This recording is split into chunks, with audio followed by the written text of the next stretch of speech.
day. Asking family, you're welcome to go back to the family room if you'd like, or the family's here. I'm sorry? I know you're in-laws, but it's still family, is it not? Yeah, are they here? Okay, family's here. They're right behind these doors here. They're talking with the rabbis. Oh, well, then we don't need to discuss. Okay. But thank you.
It's such a long name.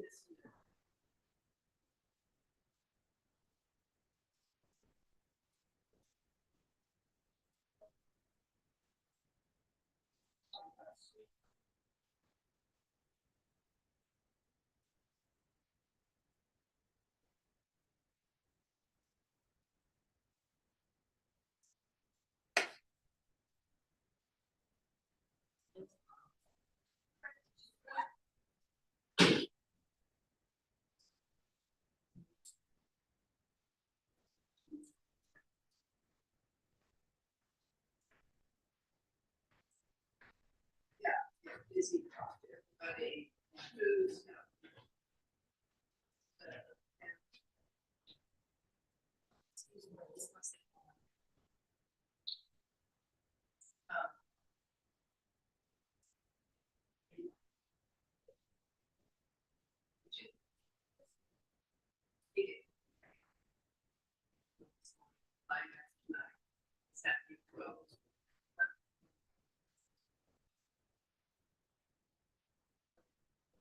yeah.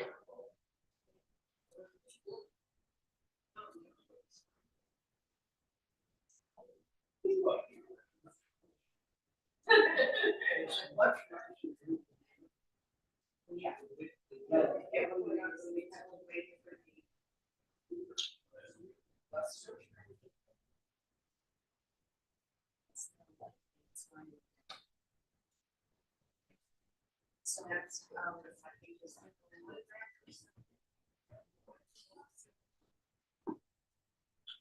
You've lived here all your life? No, I moved here 30 years ago. From Cleveland? No, from New York. That's Charlie. Moved here 30 years ago. Jennifer and I worked at Seymour. At the time, it was Shears. I don't even know. Oh, Jennifer used to bring. I was a financial advisor. Jennifer was too. They just moved here because they had a residency here. They moved from New York. Stop. I call it Dinn. oh, okay. And Next community. yeah. Oh, this is a I haven't family seen you in that comes here all the time. So those big voices. Oh, God, they're Nice to see you. Gorgeous. Oh, I know. I actually heard. Oh my gosh, you guys made it. Yeah. What kind of overcoats? I have had it all, it's down. But we'll see. Well, the shoes. Okay. I have heaters in my shoes. Good. Good for you. I'm worried about you. Socks and- Don't worry about you. Oh, I've got You're gonna have. He doesn't do all the cold, this guy. No, I do not. I do not do under 80 degrees. It shows you how I useless said. a Denver weather forecast is. Yeah. I mean, it wasn't supposed to snow or anything. No, no. Actually, when we came in through the city park, it was so pretty out. There were thousands of Canadian geese, they said, what's the You know, it's about 4 years ago, I believe, they snowed.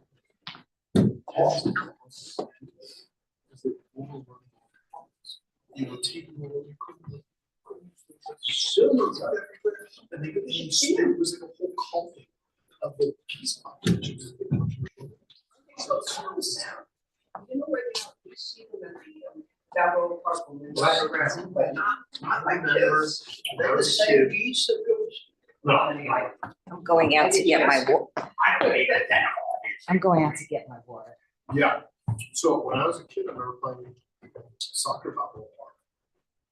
It's flying hundreds. Oh, yeah. They were Bees. These guys, and they took over Wash Park and you whole sections of Wash Park. Just didn't get that expensive. But then there was the thing about what they would be.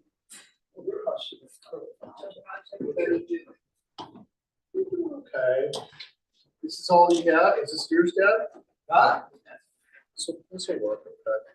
Your head, maybe she works the top. I have a. Well. So you got here, and you played, just landed in the snow? It was very smooth. He told us we were gonna have a rough life the last time, but it was perfect. So Michael. Oh, okay. Yeah, we didn't know when we can get it earlier, like we're on 7:40 and they have 6:40. So we'll see what Mike's doing. Whatever, that airport, after you get to the airport, it takes you an hour and a half to get. Oh, it's the worst. It's so far, and then you got the shovels. Oh, yeah, we had to take the So subway. like 80 complaints about it, yes. There they are. How are you? That's you. Oh, here, go back to somewhere. Michael, hi, Susan and Tom. Right. Right. Yes. When is your flight is when?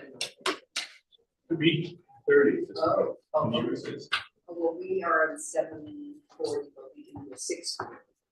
3:30, my God. I don't know what, my God, I see what we're language, right? Yeah. Now they can walk. I don't know, to the you're airport. when the airport, but I just arrived from, I'm in Phoenix. Yes. Oh, you're in Phoenix, I thought you were not the Bay Area. I know I am, though, my wife's family has Christmas. So we go down, fly out, stop at Palm Springs.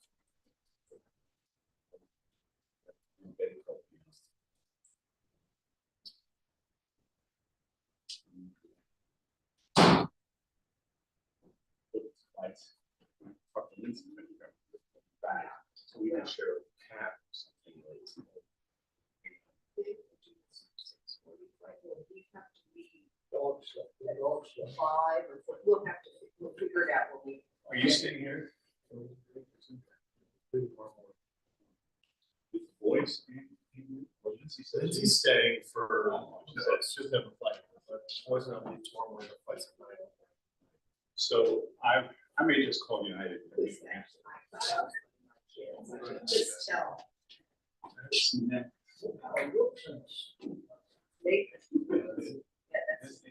Spencer has short hair. You're like mine. Yeah.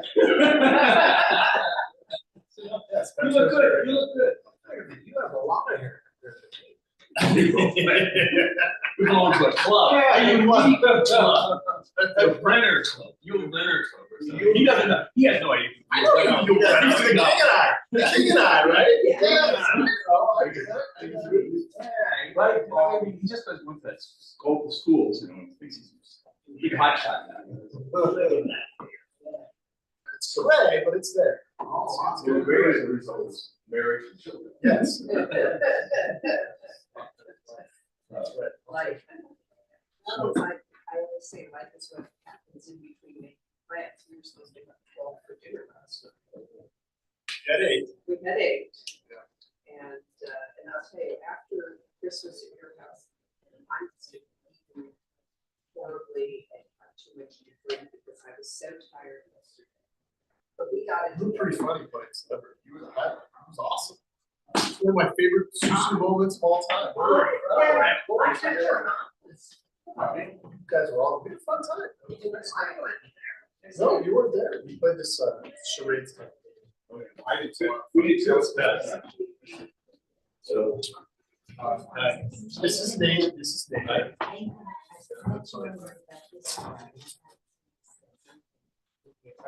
I've heard all the stories of you guys growing up in camp, going trips. Sure. And, You love telling.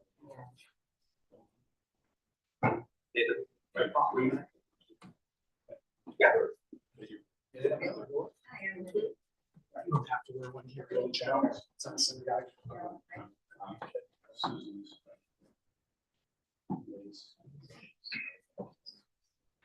Yes. You're Susan's late sister's husband. Yes. Susan's. Heard a lot of wonderful things about her. Yes. Right, and- Children, sisters.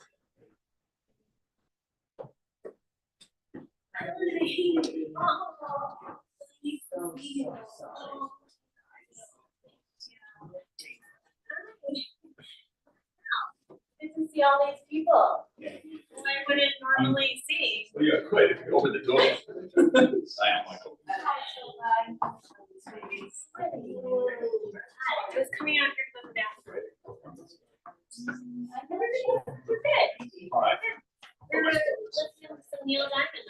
Oh, really? In honor of my mom. Yeah, she planned that too.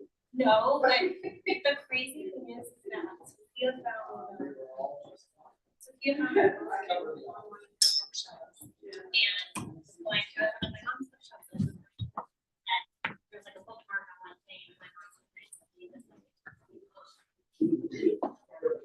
read this.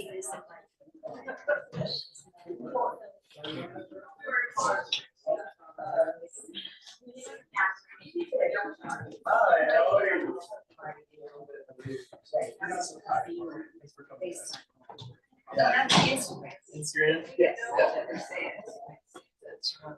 This is, Friday. Yeah. Yeah. Well. Yes.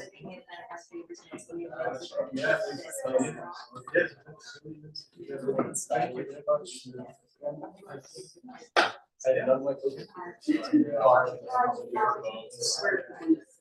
That's why I'm on. It was like very, yeah, I don't know. Yeah. My mom.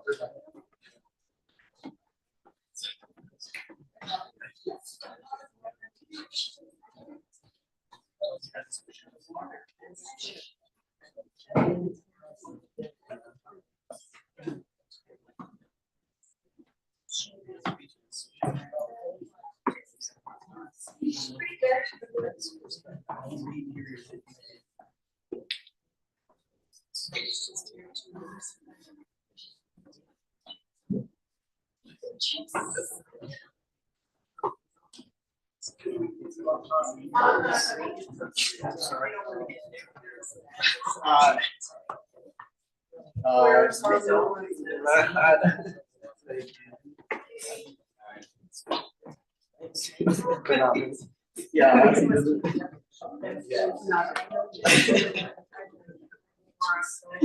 Yeah, exactly.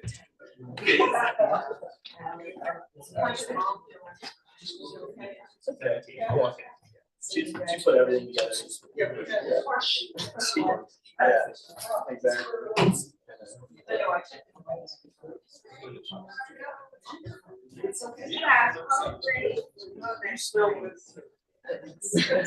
He's offended.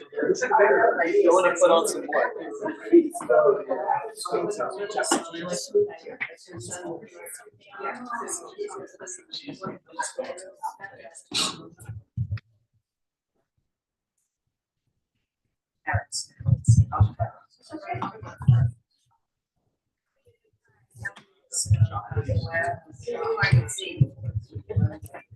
Not a kid who has to see. Of course. Of course, of course.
Ask her things before I call my doctor.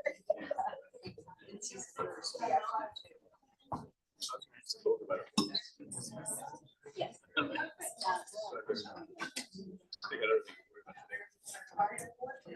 Yeah. It is.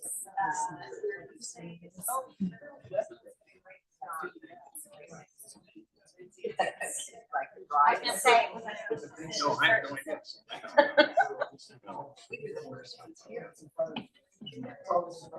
Yes.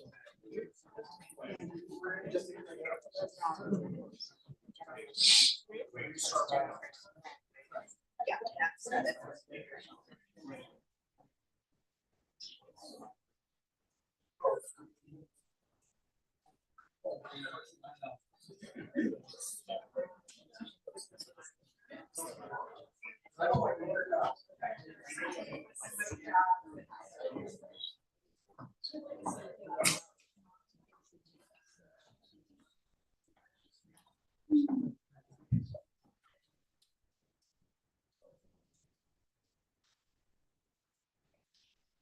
Couple more minutes, we'll get started.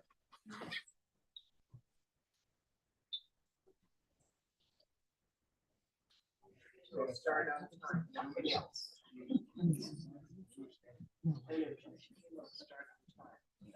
The only thing.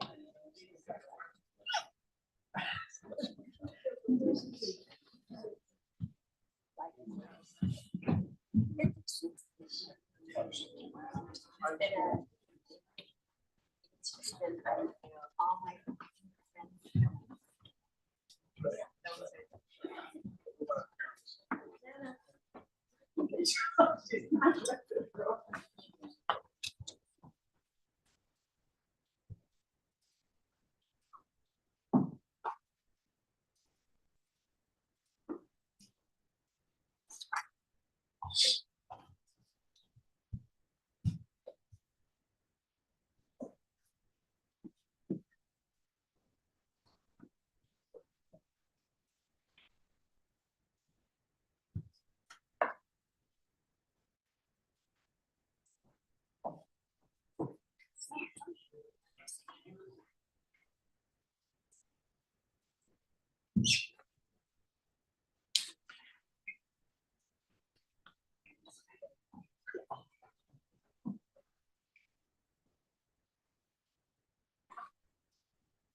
That's.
Ladies and gentlemen, this is a perfect time to make sure all cell phones are turned off for the service.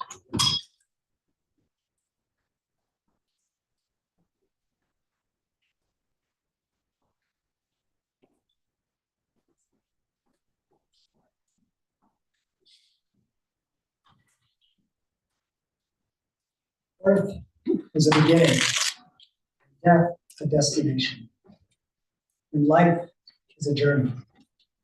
From childhood to maturity, and youth to age, from innocence to awareness, and ignorance to knowing, from foolishness to discretion, and then perhaps to wisdom, from weakness to strength, or strength to weakness, and often back again, from health to sickness, and back we pray to health again, from offense to forgiveness, from loneliness to love, from joy to gratitude, from pain to compassion, and grief to understanding, from fear to faith, from defeat to defeat to defeat, until looking backward or ahead, we see that victory lies not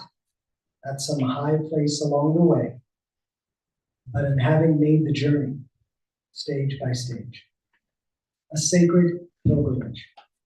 Birth is a beginning, and death a destination.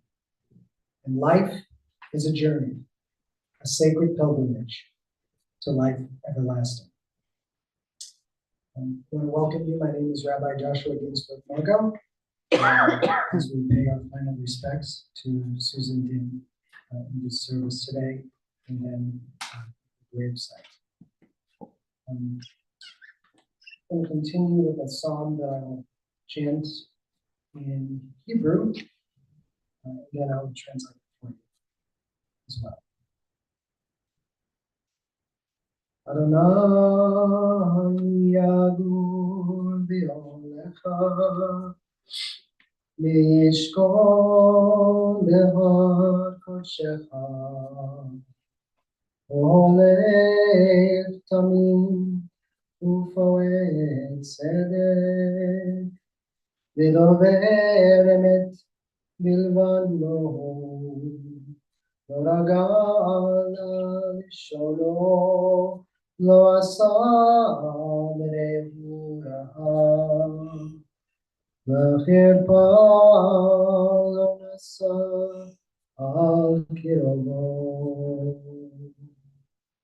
v'ze b'einav nimas v'et yirei Adonai yichabed nishba le'harav lo yamir kaspolo natan b'neshem v'shofar al nakilo laka osei elem lo yimot le'olam. Adonai, who may abide in your house? Who may dwell in your holy mountain?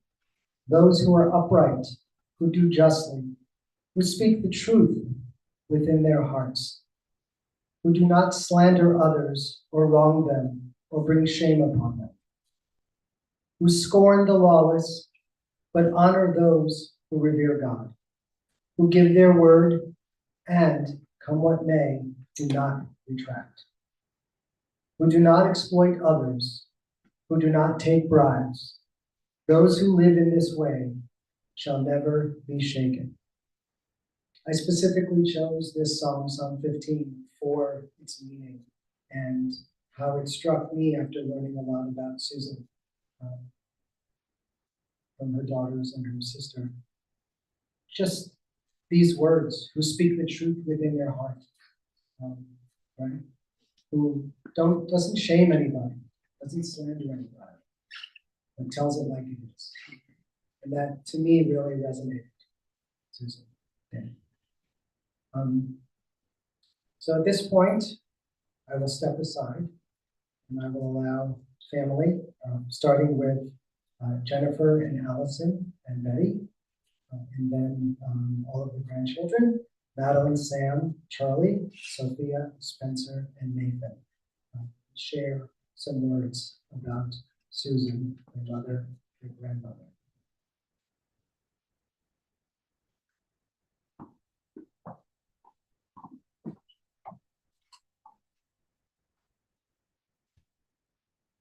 Hi, I'm Jennifer, and I'm going to speak on behalf of Lindsay and Allison and myself. Our mother was not afraid of death. This past year, she spoke of it often and of those she had lost. Her sister Joan, who she lost far too young, her dear Aunt Betty, who died tragically when Susan was 6, her Grandpa Elias Finkelman and Grandma Jenny Finkelman, her dear parents Ben and Frida. She had become particularly introspective in the last 5 years, something we, her daughters, greatly admired. She continued to learn and to grow as a person until the very end. The learning was not a surprise. She followed the news avidly, would watch documentaries, and loved to fill us in on the details about everything from wild bats to world events. The growing as a person was more surprising, since I remember her in her 40s saying, "I am too old to change." What we now realize she meant was, I know who I am, I know I am a bit odd, and I like it. I accept that in myself. In recent years, with more focus on neurodiversity, she would self-diagnose. She acknowledged why she had made certain choices with her life and loved to talk about them with us. She was a teacher through and through and was always imparting her wisdom, whether requested or not. She taught our kids always, sending them packages of birds' nests, wasp honeycombs, and dead moths in the mail that she had found. She taught for 30 years in Cleveland at a difficult school where she was so beloved. In her files, we would find letters from former students telling her how she changed their lives, saved their lives, made them successful. She taught them creative writing, critical thinking. She fed them when they needed it, got them warm clothes, bought books for the classroom, and exposed them to music, art, and theater. She worked in a tough school with fights in the hallway, but she always felt safe because the kids adored her. She always boasted that hers was the only car not stolen or broken into in the parking lot. Maybe because nobody wanted a VW cabriolet, but she said it was because the kids loved her. She loved the life that she and Erwin had built, even though they parted ways after 48 years of marriage. The house in the country, surrounded by trees and birds and dappled sunlight, where they took the dogs cross-country skiing in the metro parks, and where we children grew up, spending hours hiking through the ravine and creek in our backyard, bike riding, and enjoying the outdoors. They took us on family vacations to Florida, Neil Diamond concerts, boating in Chautauqua, and skiing. She spoke of her travels, starting with Europe on $5 a day. Can you believe I got your father to go to Europe with me for 6 weeks? With Erwin, she went to the Galapagos, sailing in the Caribbean, Spain, Italy, birdwatching in Trinidad and Tobago, and with me as well to the USSR before the wall came down, where we were always monitored by the KGB. Later, she would be proud of her independence, taking herself to China, Africa, and Southeast Asia, and when she was more physically compromised, an amazing cruise in Alaska with her sister Betty. She was an appreciator of beauty and taking risks with her own art and pottery. She threw complete sets of dishes for Allie and Lindsay, and our houses are full of her bowls and trays. She, Charlie, and I actually took pottery together for 16 weeks at the JCC during his gap year, when we got to experience her unique sense of color and whimsy. She loved wearing art festival clothing, not because it looked particularly good on her, but because she appreciated the craft. But I think what she would most like to be remembered as was Nanny. She told all of her friends to call her that. It was my name for my grandmother, Frida, and the name she wanted to be called as a grandmother. She was so proud of her grandchildren. She may have driven her pottery friends crazy with stories about them, but she was so proud. Proud of how tuned into each one of their personalities she was. She loved her 3 girls and her 6 grandchildren fiercely.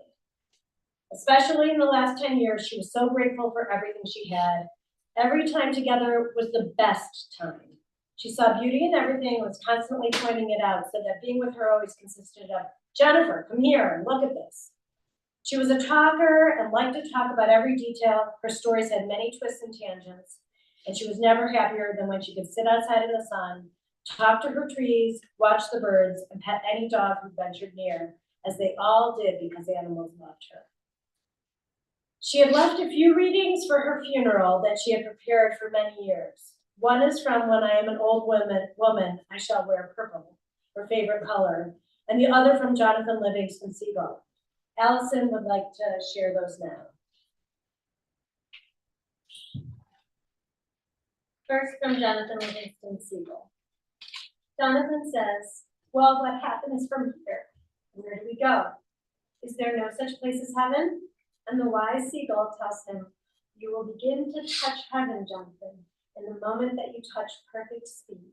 And that isn't flying 1,000 miles an hour or 1,000,000 or flying at the speed of light, because any number is a limit and perfection doesn't have limits. Perfect speed, my son, is being there. And then there's a poem called Life's Rainbow by Sheila Benani, and my mom actually read this at our Aunt Joan's funeral. Beginnings are lacquer red, fired hard in the kiln of hot hope.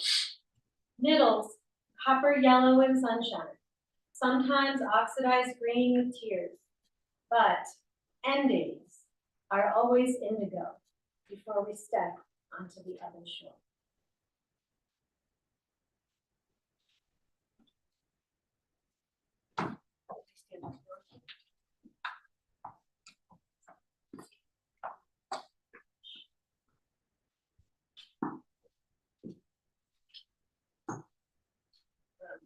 For those of you who don't know me, I'm Betty, Susan's sister. I was very blessed to have two older sisters, Joan, who was 5 years older than me, and Susan, who was 7 years older. I always loved that Susan had 3 girls, and I grew up in a family of 3 girls. We grew up with my mother, Frida's 2 sisters, and her children, so there were 7 of us female cousins, all within 8 years of age of each other. I became especially close to Susan as an adult. I was in my 30s when I lost my parents, and my sister Joan died 17 years ago. So for the past 17 years, it's just been me and Susan. She was my connection to family. So Joan and I had our children when we were older parents. Unlike Susan. And Susan came to Cincinnati both when Daniel, Joan's son, was born in Cincinnati and when each of my children were born. Susan's girls were out of the house then, and so she came and visited often. And when she came, she would move my furniture, cut my plants back, take control of everything in the house. And I was secretly happy about that, but didn't tell her that, of course. My children, Rachel and Zach, adored her. During this whole last year, Susan and I have spoken almost every night before she goes to sleep. So it was my nighttime routine, how I organized my day so that I could call her at 9 o'clock. We spent a lot of time obsessing about our childhood. The way we remembered things was very different, of course. We also had 4 very special days just 2 weeks ago when I came out here to visit. And we were lucky, the weather was glorious, and we spent the whole time sitting outside and just talking about, just reminiscing, talking, arguing, just having a wonderful time. And we're really, really grateful for that. Some of my favorite memories of Susan are when we traveled together. So we started using our birthdays as an excuse to take trips, since I lived in Cincinnati and she lived in Denver. And we ate our way through Las Vegas several times. We took a cruise to Alaska. We always ate lobster whenever we were together. That was our special treat. She dragged me through a lot of museums in California and Washington, D.C. when we were there. And she took a much more serious and thorough approach to going through a museum than I did. So traveling with her was really a trip because no one was ever a stranger. Within 5 minutes, whoever she met knew everything about her, and she knew everything. So while it was a bit embarrassing, it really came from her love of humanity and really a true interest in other people. So she was a very large and bright presence, a very important part of my life. I will miss her.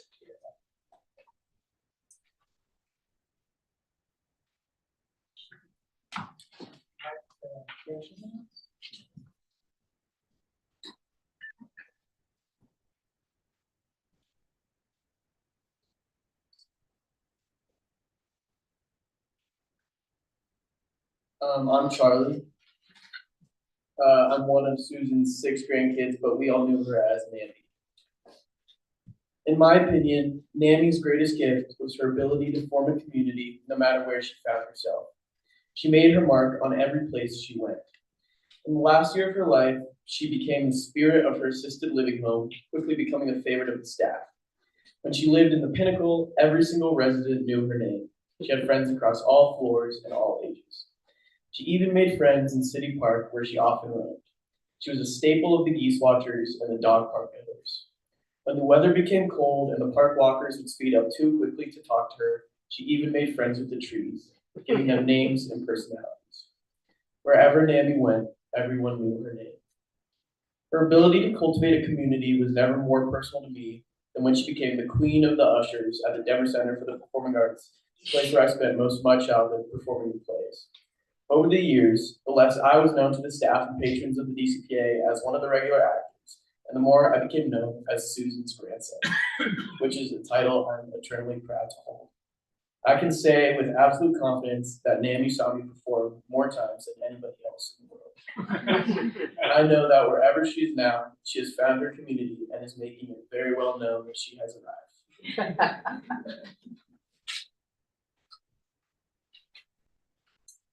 Hello, I'm Sam, son of Jennifer.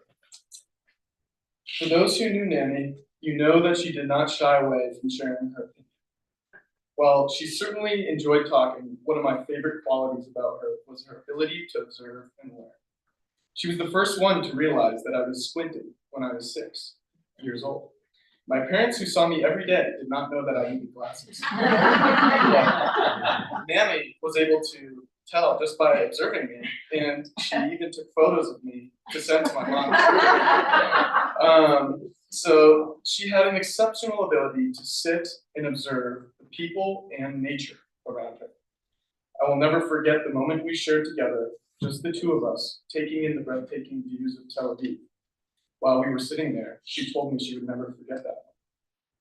When I was in high school, I used to go over to her apartment for lunch with a couple of close friends every Monday, which we called Monday Munchies. Well, my friends heard a fair share of her stories, which everybody who knew her did. One that they consistently heard was how we sat together on the balcony watching planes fly in over the beach to the Tel Aviv airport, and a pristine moment that she cherished. In the last year, she became very focused on giving me Papa Ben's ring, for whom I'm named after. The very last time I saw her, she was able to present the ring to me. And over the year, she obsessed over making the perfect ring holder for me and made 4 different iterations, and possibly more, that I didn't know. Her parting gift to me, perched on her mantle, was the last and best ring holder that she made. I'm so grateful that she kept her promise of never forgetting our moments together, and I will certainly never forget them either.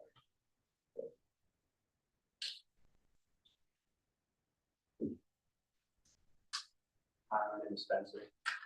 On behalf of my brother Nathan and I would like to share one of our favorite memories of Nathan. Some of you may have heard the story before, as it was one of, if not her absolute favorite one to tell. Without fail, Naomi would tell the story every single time we saw her, knowing that we had already heard it many, many times. And I think that's a sign of how meaningful it was to her, and why I've decided to share it today. The memories from when me and my brother, about 7 or 8, so about a decade ago. Naomi came to visit, and as usual, went straight to helping out my parents with dealing with us. This particular time, me and Nathan had a doctor's appointment in Beverly Hills. It was a pleasant drive, but the drama started when it came to time to park the car. Now, this was a couple of years before we had GPS. Naomi had no real way of knowing if we were in the right place or not, other than to defer to me and Nathan.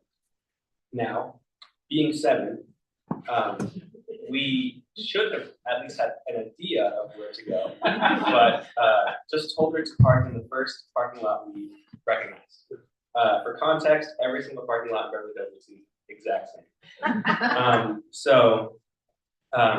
We parked in the seemingly correct parking lot and started looking for the doctor's office, but as you can guess, we couldn't find it.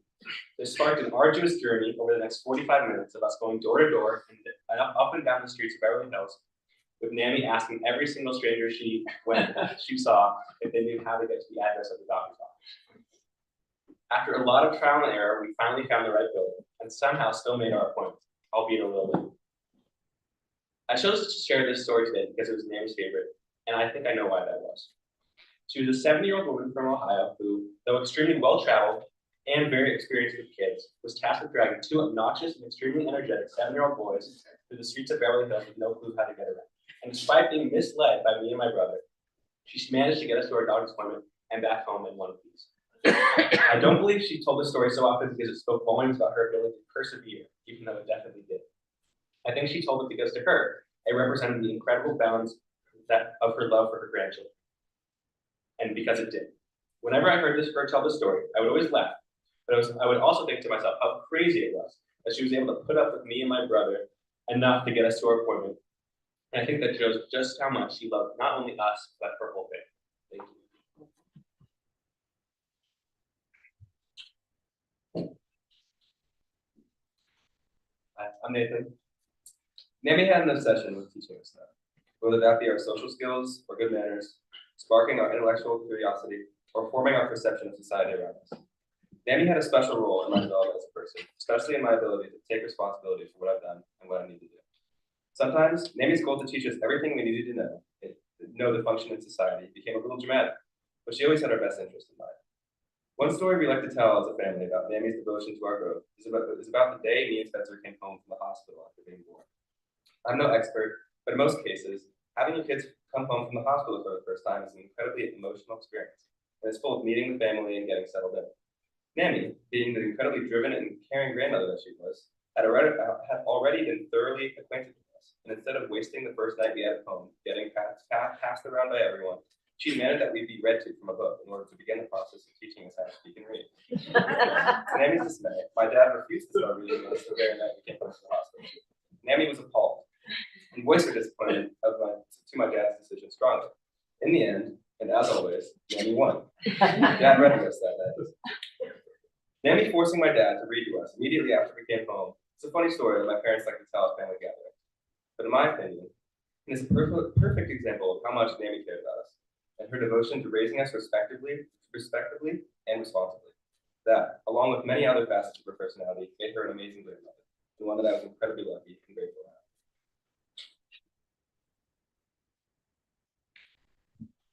I'm Sophia. I belong to Allison.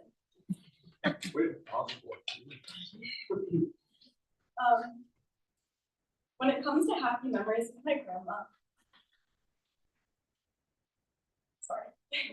I'm truly wealthy beyond measure. And although I do want to share each of them with you all, selfishly, I want to keep them for myself. So, rather than talking about the time I am so lucky to have spent with my grandma, I hope instead to explain why I'm being so stingy with you today. My grandma was completely singular. She was particularly unique in the way she loved. Words like ferocious and powerful do not begin to convey the utter strength with which she loved me. She loved me with an intensity and authenticity that I have never seen matched, and that I know, despite comforting words, I will never experience again. How lucky I am to have been given this gift of once in a universe love. And all of our memories, I hope you can see, have become the proof that this love existed and was directed toward me. Now, any intro psychology textbook will tell you that me, being a daughter who was abandoned by her father has skewed my view of unconditional love and stunted my ability to receive love. So what in my life is more valuable than such an aggressive demonstration of just how lovable I am? Well, Mammy, I will hold on to her memories as proof and toss the trees when I need a reminder. And I will pray to God that you know how much your love has given me. Although I know that she already knows that. And only because I know you would be disappointed if I didn't find the silver lining and a lesson to walk away with. I promise to learn from your example and love those in my life with a fierceness that never lets them forget.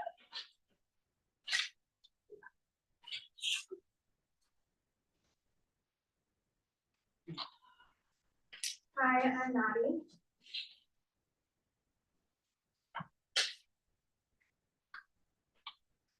My grandmother, Mammy, and I had a very special relationship.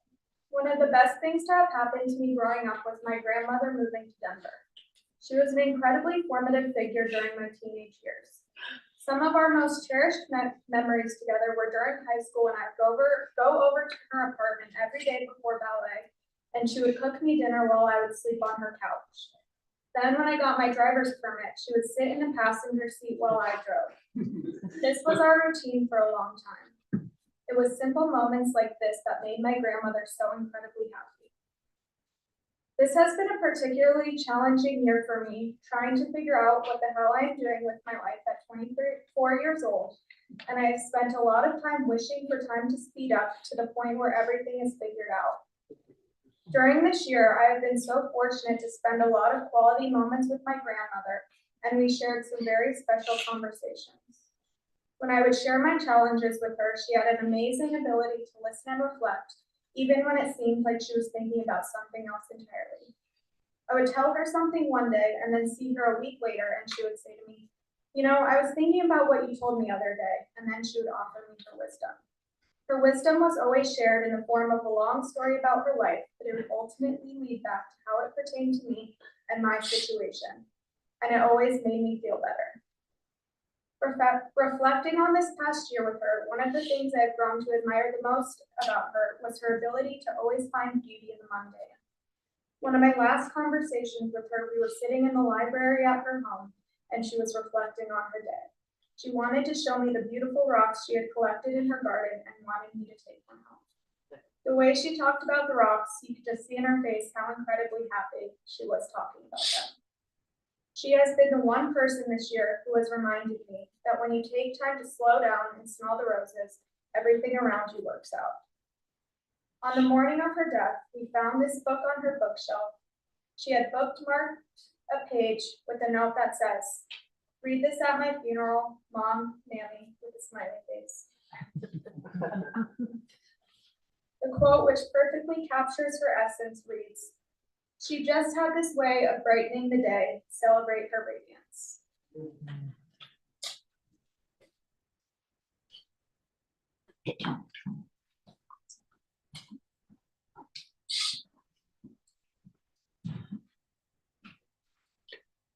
Give the chair those wonderful words. I don't have much left. Probably most of it. But I'd love to amplify some things that we talked about and that I heard today. Susan, Mammy, was a caregiver and said that she was most proud of being able to take care of her mother and her sister, both who battled and succumbed to cancer. She touched everyone whom she met in a positive way. Not long after moving to Denver, she earned the moniker of the mayor of City Park. And after she relocated to assisted living, she again became the mayor of the assisted living facility. She brought tremendous energy into every room. So much so that she appeared featured in a commercial for that very assisted living facility. So she went from being an usher in the theater to talent. Susan had an unforgettable presence as her children had shared with me. She had no filter, no boundaries, and she was not afraid to share with anyone. Part of the story, during the trip to Alaska, while she was in a walker, using that walker, she approached another person who was having trouble walking and said, "If you used one of these, you'd be able to walk." This came from her desire to solve everybody's problems. She believed in Tikkun Olam, repairing the world, one person at a time. Many of you spoke about all of the things that she loved. I'm not going to repeat that. But I want to close and just say the following. Her powerful and caring presence will be missed. The regular routine of just talking will be missed. Taking trips and exploring with her will be missed. Her love of Maaseh Bereshit, the acts of creation, will be missed.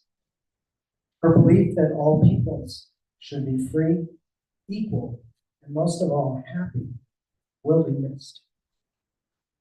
Susan had a true joie de vivre, a joy of life. She knew that life was a gift and that we should live it. And so we should all heed her advice to do it now. I'd like to ask you if you are able to please rise for the recitation of El Malei Rachamim.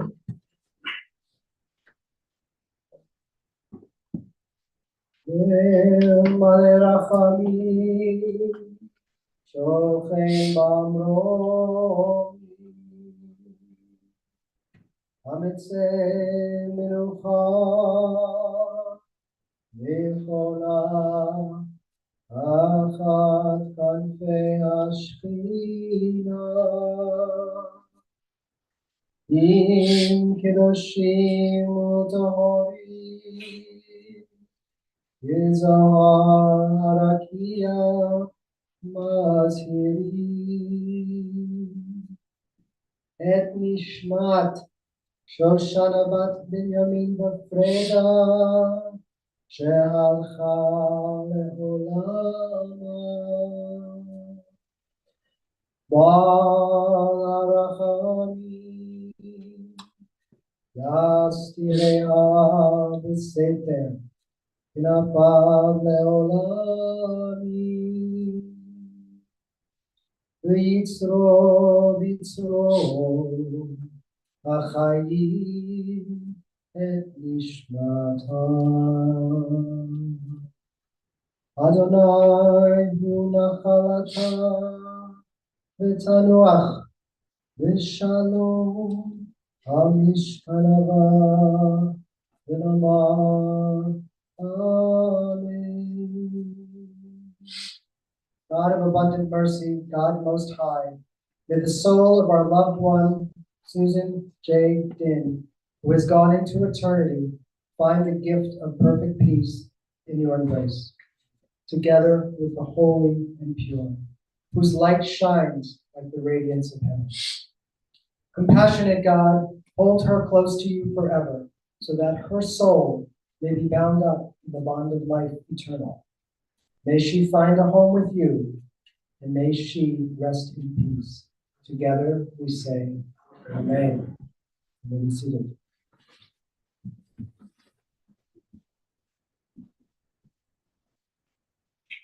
We remember that we are but strangers upon the earth.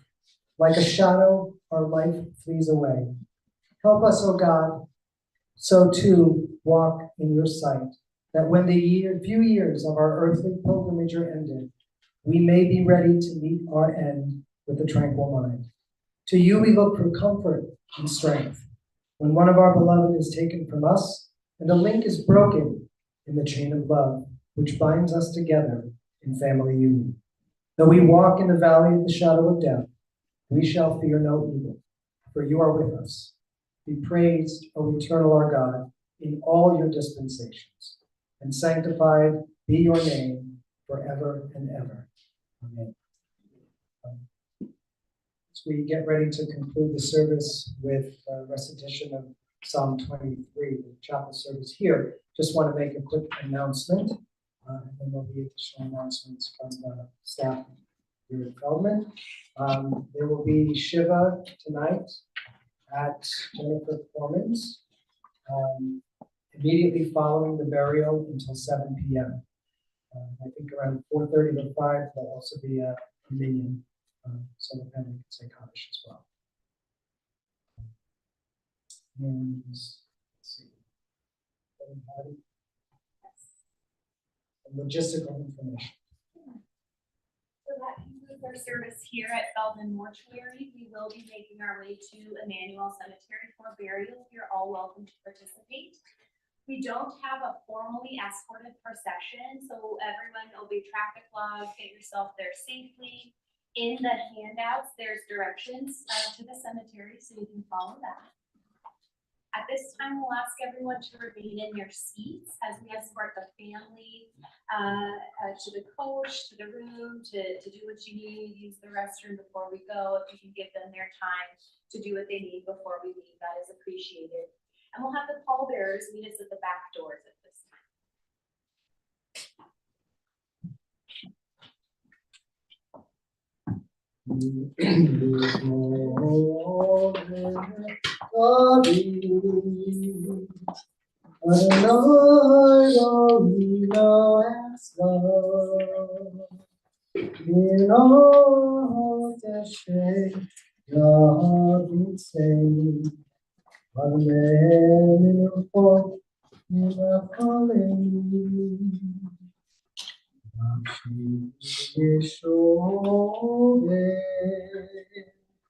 ינחני במעט בצדק, ינחני במעט בצדק, למען שלום.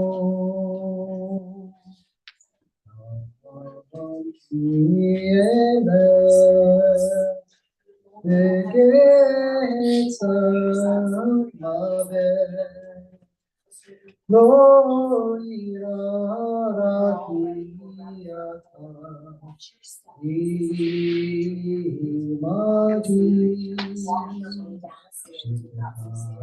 ישענתך המה ינחמי אדון לפניי שולחן נגד צורריי ישנת בשם ראשי כוסי רדיה אך טוב החסד יתפולי כל ימי חיי ושבתי בבית אדוני לאורך ימים.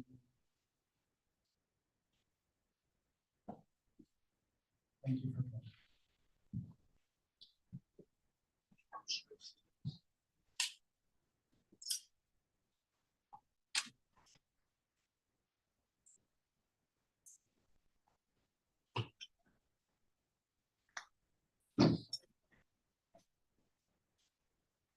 coming.